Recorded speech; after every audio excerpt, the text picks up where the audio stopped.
Hello everyone! Today we are talking about Grade 8 Mathematics, Chapter 1 Estimation and Approximation, and I'm Miss To. First of all, I would like you to have a look at this question. Do you know which choice should be the correct answer? Of course, it should be B. But do you know how to explain it? Actually, we can round down the number, so we get is 200, 2,400. If we round up the number, okay, what we get will be 3,500. So our answer must be between 2,400 and 3,500. So B will be the only answer for this question. Well, let's see. What is estimation? Estimation is the process of using approximate numbers in calculation to find an approximate value for the answer. Well, I'm sure that you may not understand what it means. Maybe I use this as an example. If I need to find out the answer for this question, what I can do is using calculator to find out the exact value, right? However, if I don't have a calculator, I can do the estimation. When I do the estimation, what I get will be an answer very close to the exact value. And this is so-called the estimated value. But then, would it be exact value or just an approximate value? If you use a calculator, what you get must be the exact value, right? However, if I use the estimation, what I get is an estimated value only, so it is not an exact value. Instead, it should be an approximate value. If I do an estimation for extension 1.1, what I can get is without using calculator, I can use rounding off. Okay, 四捨五入. Okay, in Cantonese, and you can get the answer very quick, right? For C and D, you may choose number like this in order to get an approximate value. When should we use estimation? Well, actually, sometimes even we know that we can find the exact value, we may not do it because it may not be available. But for example, I need to find out the total number of people in Hong Kong or total number of people living in Hong Kong. Well, it's so difficult for us to find out the exact value. However, we can estimate the number of people. The second one is about the variation of a value. For example, we need to find out the temperature or the humidity of a day, okay, because it will change within time. So in that case, we use estimation instead. And sometimes when we find out some value, we use the calculation, using some formula to find it out.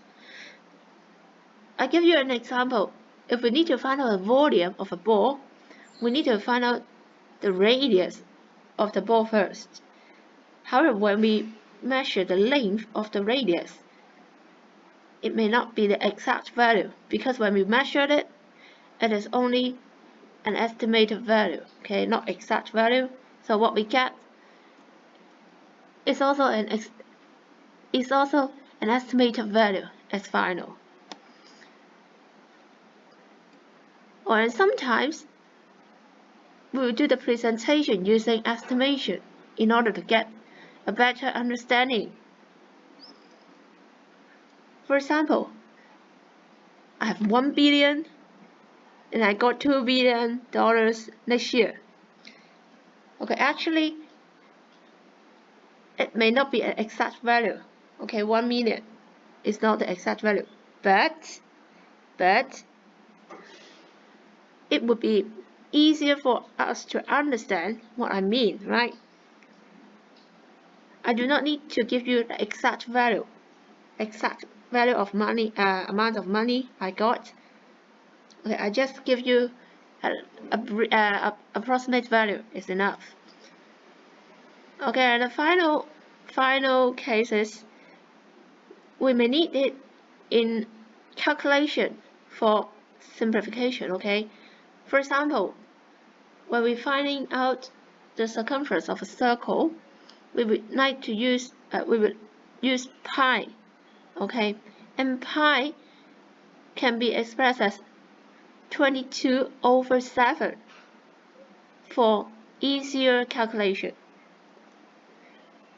But 22/7 is not the exact value for pi. Okay, for extension 1.2, maybe we look at the cases one by one in order to find out whether exact value is needed. It is a must in the question. Now, how about question number 1? Exact number of goods you brought. Of course, yes. Okay. How about question 2? The quantity of chicken wings. Okay, that means the fruit. Okay, for a barbecue. Okay, no, not need. We just need a rough value, rough number. Okay, number 3. Find the number of passengers per hour.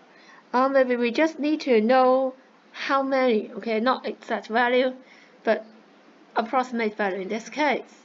Okay, for question number 4. Wow, it must be the exact value, right? Otherwise, it may be overdose in this case. For question number 5. Maximum number of passengers in a lift. It is an approximate value, right? It is not the exact value because number of passengers in a lift can be vary. Okay, it can be changed. Look at the last one. Then the record, daily record. Oh, of course, the exact value, right? It is very important. Number of days of absence. You cannot choose the approximate value. It must be the exact value. Otherwise, it will be a big problem. Okay, maybe that's the end for this part first. In the next video, I will talk about the estimation strategy to all of you. Okay, see you!